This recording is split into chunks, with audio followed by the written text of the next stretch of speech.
حج ایک بنیادی رکن ہے اسلام کا، صاحب استطاعت پر زندگی میں ایک مرتبہ فرض کیا گیا ہے۔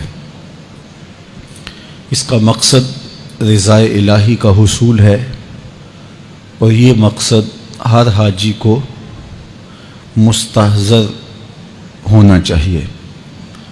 عمومی طور پہ ہم جب حج پہ جا رہے ہوتے ہیں، چونکہ زندگی میں ایک طویل تڑپ جد و جہد کے بعد لمحے نصیب ہوتے ہیں، اور یہ ایسی عبادت ہے جس کا تعلق مال و دولت سے بھی ہے کہ صاحب استطاعت پر فرض کیا گیا ہے۔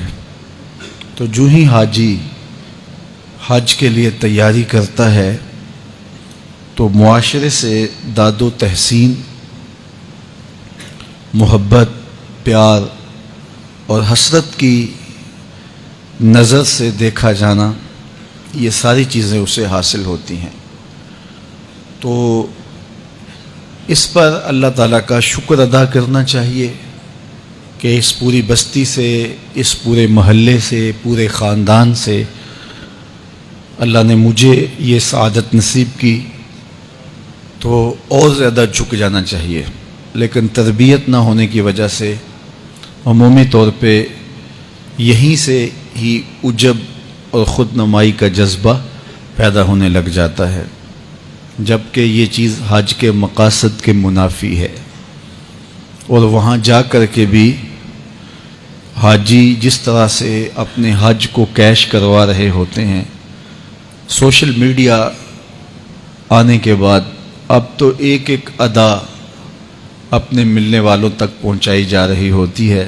احرام جو باندھا ہے، یہ تو ایک فقیری ہے کہ سلے کپڑے بھی نہیں پہنے اور لباس اتار دیا اور 2 کپڑوں میں کفن کا نمونہ ہے، لیکن اس کی بھی سیلفی اپنے عزیزوں کو بھیجی جا رہی ہے۔ حتیٰ کہ طواف کعبہ یہ دیوانہ وار محبوب کی چوکھٹ کا طواف ہے، اور اپنے مالک کے حضور الہا و زاری کے مناظر تھے۔ یہ خوبصورت مناظر بھی سیلفیوں کی نظر ہو گئے۔ حد تو یہ ہو گئی کہ مواجہ انور کے سامنے رسول کریم کے روبرو، جہاں سانس کا شور بھی اہل نظر مناسب نہیں سمجھتے، وہاں بھی روضہ رسول کی جانب پشت کر کے سیلفی لی جا رہی ہے اور اپنے دوستوں کو بھیجی جا رہی ہے۔ یہ میں حجر اسود کو چوم رہا ہوں، یہ دیکھو میں مائے زمزم پی رہا ہوں، یہ دیکھو میں سائی کر رہا ہوں۔ میدان عرفات الہا و زاری کے مناظر، اللہ کے حضور اپنے گناہوں کی معافی کی درخواست کے لمحے تھے، لیکن ان لمحات کو بھی ہم نے اپنی نمائش کی نظر کر دیا۔ اتنا لمبا سفر کاٹا، مشقتیں، صعوبتیں راستے کی گوارا کی، خون پسینے کی کمائی صرف کی۔ زندگی میں ایک مرتبہ اللہ نے موقع نصیب کیا، یہ 6 انچ کی سکرین نے چین وہاں بھی جا کے نہ لینے دیا، اور ہماری ساری محنت جا کے وہاں ضائع ہو گئی۔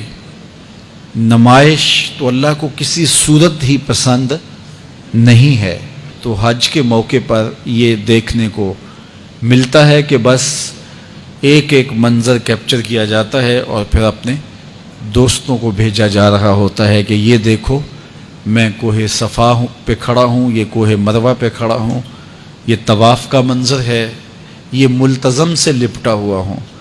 اللہ اکبر، جہاں اپنے ہوش بھی نہیں رہنے چاہیے تھے وہاں بھی سیلفیاں لی جا رہی ہیں، اور کوئی وہاں مل جائے تو پھر اس کے ساتھ سیلفی مصیبت بن جاتی ہے۔ کوئی ادھر سے آ رہا ہے، ذرا آپ سیلفی دیجئے، کوئی ادھر سے آ رہا ہے۔ تو یہ عبادت کے لمحے ہیں، ان کو عبادت ہی رہنا چاہیے۔ تو ان کو اپنی خواہشات کی نظر نہیں کرنا چاہیے، اپنے پہ ہمیں رحم کرنا چاہیے، اپنے پہ رحم کھانا چاہیے۔ آداب کی رعایت کے بغیر عبادت کس طرح حسن پا سکتی ہے؟ تو ہمیں ان کی رعایت کرنی چاہیے۔